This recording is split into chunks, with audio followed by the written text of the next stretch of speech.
Bonjour, bienvenue à la boutique Voiloka. Aujourd'hui, on va parler One Wheel. Ici, à ma droite, on a le Paint. Le Paint, on parle de 12 km d'autonomie, puis ça va jusqu'à 25 km/h. De l'autre côté, à ma gauche, on a le XR, qui a une plus grande autonomie. On parle de 24 km d'autonomie et 30 km/h pour la vitesse maximale.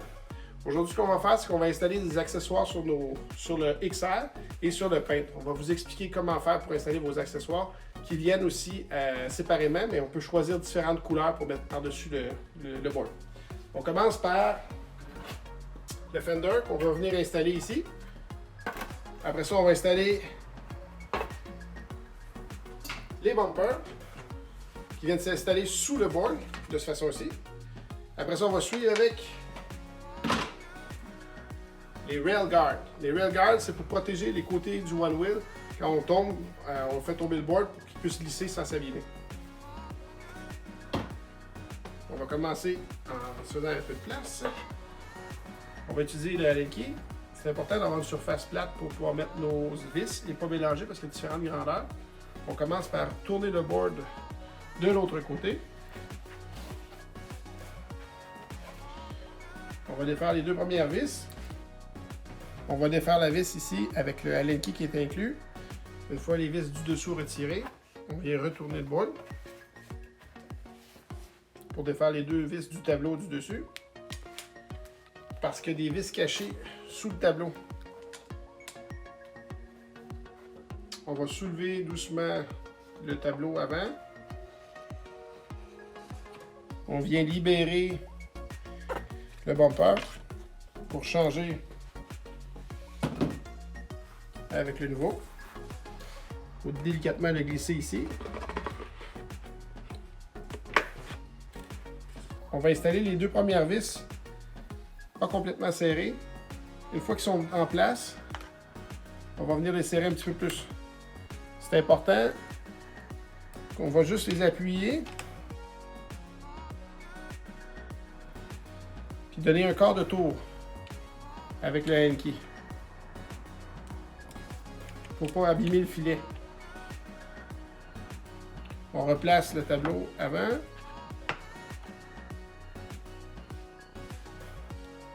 Encore une fois, on va juste insérer la première vis. On ne la visse pas au complet avant de mettre la deuxième. Une fois qu'elle est enfoncée au complet des deux côtés, même chose.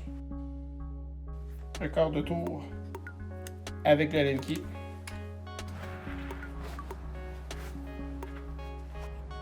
On peut voir ici le joint est bien fermé. Très important de respecter l'ordre des vis. Ils n'ont pas toutes la même longueur.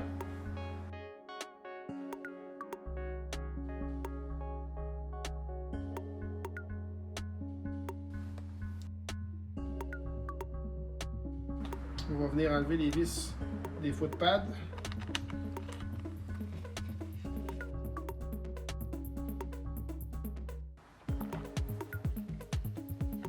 On va placer ma deuxième vis. On vient réinstaller le tableau.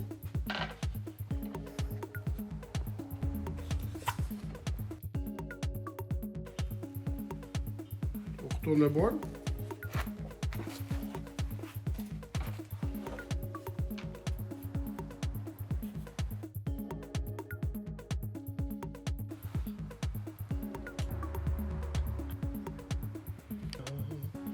Et voilà. C'est ça que ça donne avec le changement de couleur des bumpers.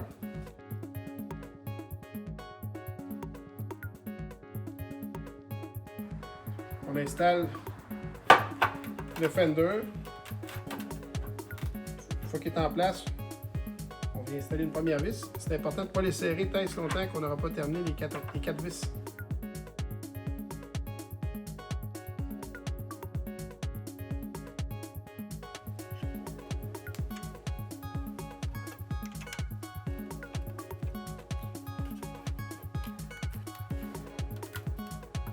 Et voilà le résultat.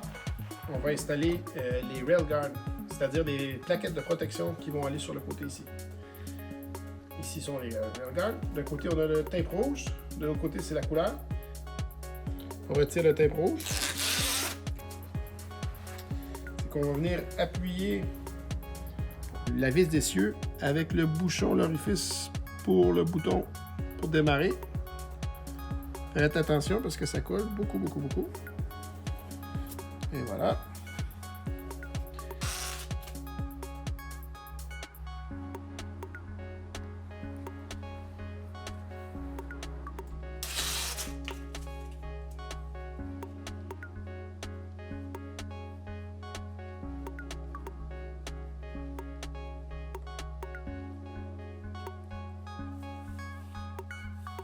On va installer les bandes protectrices qui vont ici sur le dessus.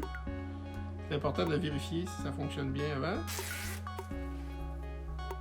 Si vous regardez ici, au niveau du trou, c'est pas la même distance. Donc la partie la plus mince va vers l'intérieur, vers le pneu.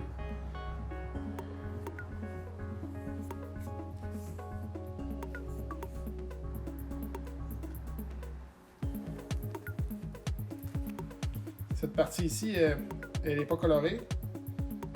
On enlève le ruban rouge, ça va devenir transparent.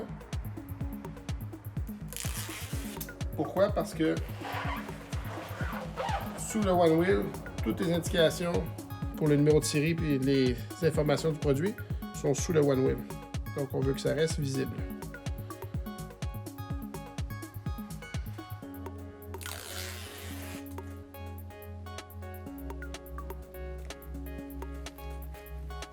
Ici, dernière étape, juste pour vous montrer comment ça peut être beau, on enlève la pellicule protectrice. Et voilà, on a fait le changement de couleur. On est prêt à rider. Comme ça protège les côtés du garde. Et n'oubliez pas, vous pouvez venir nous voir pour plus de détails sur la boutique Voiloka.